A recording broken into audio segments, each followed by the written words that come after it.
தேவனுடைய அன்பை நீங்கள் ஒரு நாளும் கிரயம் கொடுத்து வாங்க முடியாது. நீங்கள் கொடுக்குற செயல்களினாலே, நீங்கள் காமிக்கிற கிரியினால தேவன் உன்னை கொடுப்பதற்கு தேவன் எதிர்பார்க்கிறார் என்றால் தேவனுடைய அன்புல பொறாமை இருக்குன்னு அர்த்தம். தேவனுடைய அன்புல பொறாமை கிடையாது. 1 கொரிந்தியர் 13:4 வாசிக்கிறேன். அன்பு நீடிய சாந்தமும் தயவும் உள்ளது, அன்புக்கு பொறாமை இல்லை, அன்பு தன்னை புகழாது, ஈர்மாப்பராது. நடுவில் சொல்ற அன்புக்கு பொறாமை இல்லைங்கிறார். என்வின்னா ஒரு டிக்ஷனரி அர்த்தம், a feeling of discontented or resentful longing aroused by someone else's possessions, qualities or luck. இன்னொரு மனிதனுக்கு இருக்கக்கூடிய சொத்து, தரம், அவனுடைய வாழ்க்கையில் இருக்கிற லக்கு, இவைகளை வேதனையோடு வாஞ்சிக்கிறது. இதெல்லாம் நம்முடைய வாழ்க்கையில் இருந்தால் நல்லா இருக்குமே, அவனுக்கு இருக்கே அப்படின்ட்டு, அதை நமக்கு கொடுத்தா என்ன அப்படின்ட்டு வாஞ்சையோடு ஏங்கிறதான் பொறாமை. நான் சொன்னது புரியுதுங்களா? ஒருத்தர் கோடிக்கணக்காக இருக்கிறது உங்களுக்கு கொடுத்துட்டே இருக்கிறாருன்னா அவரை பார்த்து பொறாமப்பட மாட்டேங்க, நல்ல வேலை அவருக்கு இருக்கடாமா. கோடிக்கணக்காக இருக்கு, உங்களுக்கு நையா பீஸா கொடுக்க மாட்டாருன்னா எல்லாம் வச்சுக்கிறான், நமக்கு ஒன்றுமே கொடுக்க மாட்டேக்கான், உடனே பொறாமை வரும். பொறாமை என்பது ஒருத்தனுக்கு இருக்கிறதுனால இல்லை, அது நம்முடைய வாழ்க்கைக்கு இல்லாமல் இருக்கு.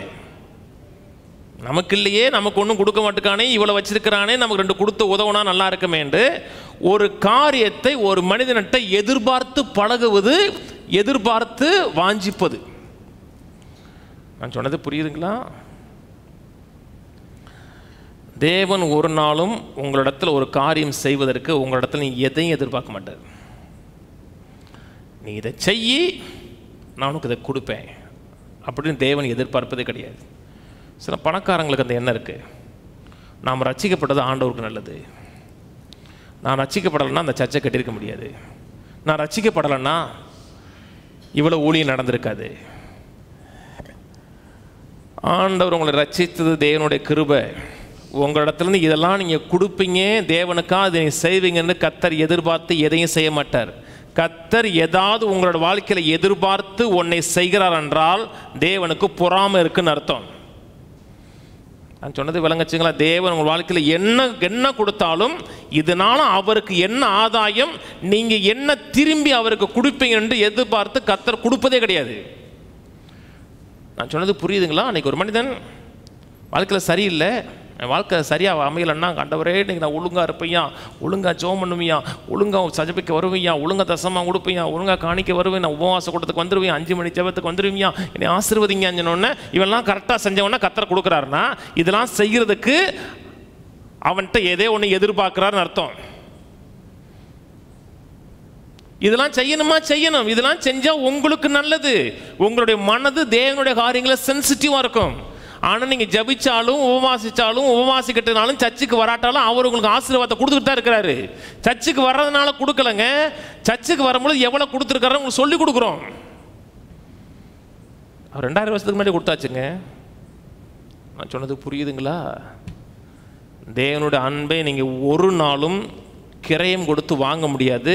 நீங்கள் கொடுக்குற செயல்களினாலே, நீங்கள் காமிக்கிற கிரியினால தேவன் உன்னை கொடுப்பதற்கு தேவன் எதிர்பார்க்கிறார் என்றால் தேவனுடைய அன்புல பொறாமை இருக்குன்னு அர்த்தம். தேவனுடைய அன்புல பொறாமை கிடையாது. ஆனால் சபையில் அப்படி போதிக்கப்படுகிறதா? போதிக்கப்படலை. நீ ஒழுங்காக இருந்தால் கர்த்தர் உன்னை ஆசீர்வதிப்பார், நீ ஒழுங்காக வரலன்னா கர்த்தர் உன் கடையை மூடிடுவார், வியாதியை கொடுத்துருவார், உன் பிள்ளைகளை ஒன்றும் இல்லாமல் வைக்கிற. கர்த்தரை காட்டிலும் பிள்ளையை நேசி, கர்த்தரை பிள்ளையை கொன்றுவார். இதெல்லாம் சொல்லங்கிறீங்களா?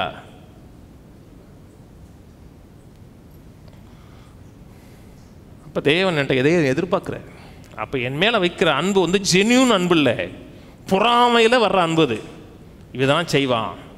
காலையில் இருந்துச்சு என்கிட்ட 1 மணி நேரம் பேசுவான், உபவாசம் இருப்பான், சர்ச்சுக்கு ஒழுங்காக வருவான், ஆத்துமாதாயம் செய்வான், இவனால் நமக்கு இவ்வளவு லாபம் இருக்குது அப்படின்னா அப்படி எதிர்பார்த்து கர்த்தர் கொடுக்குறார் என்றால் அது பொறாமை. நீங்கள் ஒருத்தனுக்கு ஒரு உதவி செய்கிறீங்க, ஒரு ஊழியம் செய்கிறீங்கன்னா அவன்கிட்ட ஒன்று கூட எதிர்பார்க்க கூடாதுங்க.